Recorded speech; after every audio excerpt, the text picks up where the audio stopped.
నమస్కారం.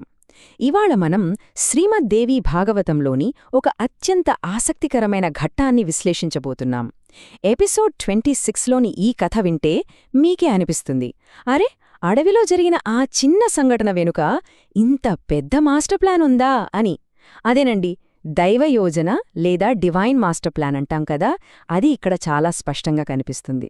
అసలొక చిన్న ఇన్సిడెంట్ మహాభారత యుద్ధాన్నే ఎలా మలుపు తిప్పిందో ఇవాళ మనం డీకోడ్ చేద్దాం.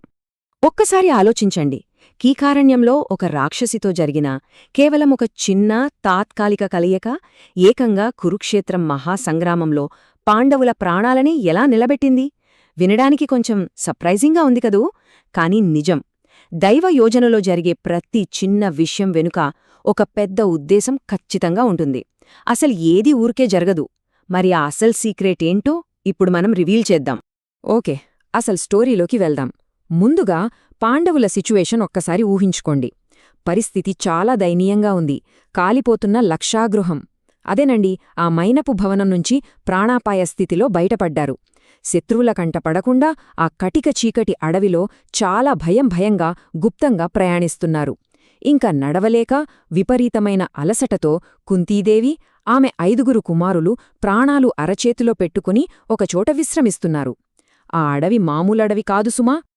ఆ అడవికి ఒక భయంకరమైన రారాజున్నాడు. వాడి పేరే హిడింబుడు. మనుషులని పచ్చిగా తినేసే ఒక క్రూరమైన రాక్షసుడు. పాండవులు ఆ అడవిలోకి అడుగుపెట్టారో లేదో ఆ మనుషుల వాసన వాడికి పసిగట్టేశాడు. ఇంకేముంది, తన రాక్షస ఆకలి తీర్చుకోడానికి వెంటనే తన చెల్లెలు హిడింబిని పిలిచాడు. వెళ్ళి ఆ మనుషులను పట్టుకురా, ఇవాళ వాళ్లే నా విందు అని చాలా క్రూరంగా ఆర్డర్ వేశాడు. వాళ్లున్న పరిస్థితిలో అదొక అతిపెద్ద ప్రాణసంకటం. మరి అన్నా ఆర్డర్ వేస్తే చెల్లెళ్ళు వెళ్లకుండా ఉంటుందా? వెళ్ళింది. కాని అక్కడ సీన్ పూర్తిగా రివర్స్ అయిపోయింది. ఒకవైపు అన్నయ్య హిడింబుడేమో క్రూరత్వానికి మారుపేరైతే, చెల్లెలు హిడింబిలో మాత్రం ఊహించని మార్పొచ్చేసింది. ఇది నిజంగా ప్రేమకున్న పవర్ అని చెప్పాలి. మనుషులను చంపుదామని వచ్చిన హిడింబి అక్కడ నిద్రపోతున్న భీముణ్ణి చూసింది.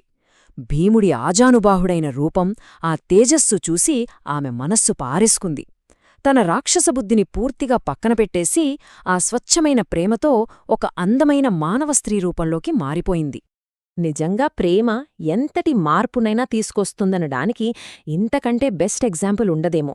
పుట్టుకతో రాక్షసి అయినా ఆ క్షణంలో హిడింబి మనసులో జాలి, ప్రేమ ఉప్పొంగాయి. వెంటనే భీముడి దగ్గరికి వెళ్ళి ఒక్కటే బ్రతిమిలాడింది. అయ్యా, మా అన్న చాలా డేంజరస్, మహాక్రూరుడు, ఇక్కడికే వస్తున్నాడు, మీ అందర్నీ చంపేస్తాడు, ప్లీజ్ దయచేసి వెంటనే ఇక్కడ్నించి వెళ్ళిపోండి అని వార్నింగ్ ఇచ్చింది. తాను మనసిచ్చిన వాడిని ఎలాగైనా కాపాడుకోవాలన్న ఆమె తపన ఇక్కడ మనకు చాలా క్లియర్గా కనిపిస్తుంది. కాని ఇక్కడ మన భీముడి రియాక్షన్ ఏంటో తెలుసా? నేను ఎక్కడికీ వెళ్లను, నీ అన్న వస్తే రానివ్వు, నేను చూసుకుంటాను. ఇది భీముడిచ్చిన ఆన్సర్. ఈ ఒక్క మాట చాలు భీముడి ఆత్మవిశ్వాసం, అచంచలమైన ధైర్యమేంటో చెప్పడానికి. రియల్ వారియర్స్ ఎప్పుడూ ప్రాణభయంతో పారిపోరు కదా, నిలబడి పోరాడతారని భీముడు ప్రూఫ్ చేశాడు. భయమంటే ఏంటో తెలియని ఆ గాంభీర్యం చూసి హిడింబి మరింతగా ఆకర్షితురాలయ్యింది. ఆ క్షణంలో అక్కడ వాతావరణం ఎలా ఉందో జస్ట్ ఇమాజిన్ చేసుకోండి.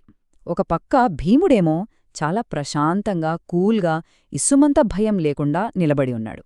సరిగ్గా అదే టైంలో చెల్లెలు తనను మోసం చేస్తోందని, ఆ మనుషులను కాపాడుతుందని తెలుసుకుని హిడింబుడు ఎంట్రీ ఇచ్చాడు. కోపంతో కళ్ళు బైర్లు కమ్మి రగిలిపోతున్నాడు. ఇంక ఏమాత్రం ఆలోచించకుండా నేరుగా వచ్చి భీముడు మీద అటాక్ చేశాడు. ఇక తరువాత జరిగింది మామూలు ఫైట్ కాదు, ఒక రేంజ్లో జరిగిన ఘోరమైన యుద్ధం అది. 2 మహాబలవంతులు ఢీకొట్టుకుంటే ఎలా ఉంటుందో అలా ఉంది.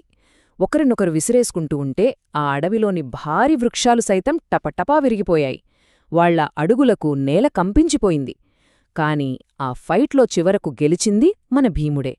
తన అద్భుతమైన బలంతో ఆ క్రూరమైన హిడింబుడిని మట్టి కరిపించాడు. భీముడి సాధించిన ఈ విజయం కేవలం ఆ ఒక్క అరణ్యానికే కాదు, భవిష్యత్తు మహాభారత కథకే ఒక అతిపెద్ద టర్నింగ్ పాయింట్.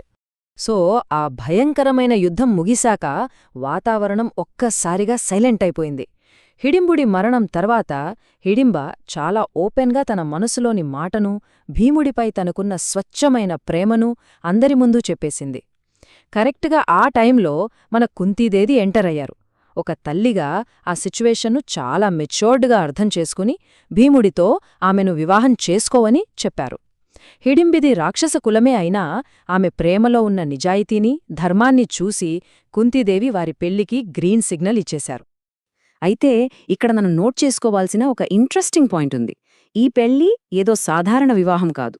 కొన్ని కఠినమైన షరతులతో కేవలం కొంతకాలం మాత్రమే వాళ్లు కలిసుండేలా ఒక అగ్రిమెంట్ లాంటిది జరిగింది. ఆ టైంలోనే వారి ప్రేమకు గుర్తుగా ఒక మహాబలవంతుడైన కొడుకు పుట్టాడు. అతడే మనందరికీ తెలిసిన ఘటోత్కచుడు. ఆ తర్వాత షరతు ప్రకారం కాలపరిమితి ముగిసిపోవడంతో భీముడు తన తల్లిని, సోదరులను తీసుకుని మళ్లీ తన ప్రయాణం మొదలుపెట్టాడు. హిడింబి తన కొడుకుతో అడవిలోనే ఉండిపోవలసి రావడం, ఇది వినడానికి కాస్త బాధాకరమైన విషయమే. మరి ఆ కీకారణ్యంలో పుట్టి పెరిగిన ఆ బిడ్డ ఎలాంటివాడంటారా? అతడే ఘటోత్కచుడు. సామాన్యుడు అస్సలు కాదు.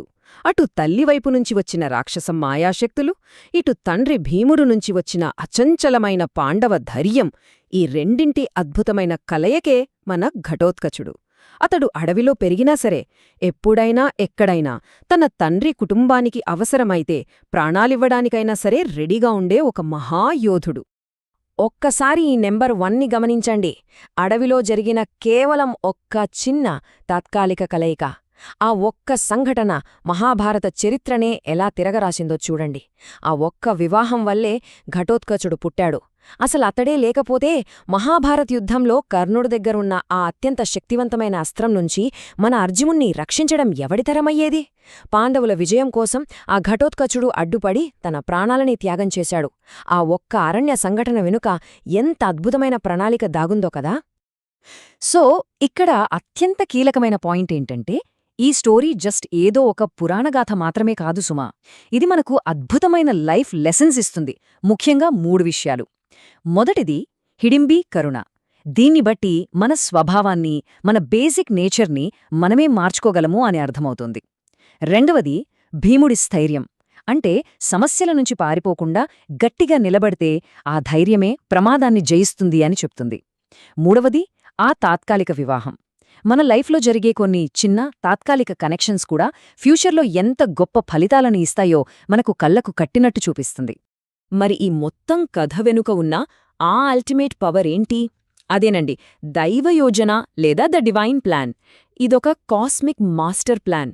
మన కంటికి చాలా చిన్నదిగా, సిల్లీగా లేదా పెద్ద ఇంపార్టెన్స్ లేనిదిగా అనిపించే ప్రతి ఇన్సిడెంట్ వెనుక ఫ్యూచర్ని డిసైడ్ చేసే ఒక గొప్ప ఉద్దేశం ఖచ్చితంగా దాగి ఉంటుంది.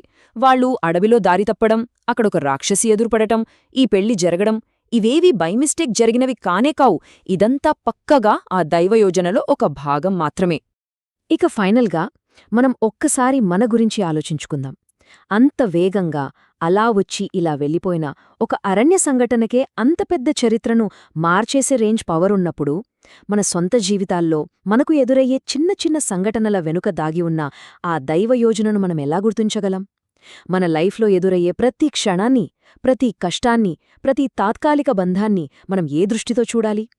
ఏమో, బహుశా మన భవిష్యత్తును డిజైన్ చేసే ఆ మాస్టర్ ప్లాన్లో మీరు, నేను ఫేస్ చేస్తున్న ఈ చిన్న చిన్న విషయాలు కూడా ఒక భాగమేమో కదా. ఈ అద్భుతమైన ఆలోచనను మీతో పంచుకుంటూ ఈనాటి విశ్లేషణను ముగిద్దాం. నమస్కారం.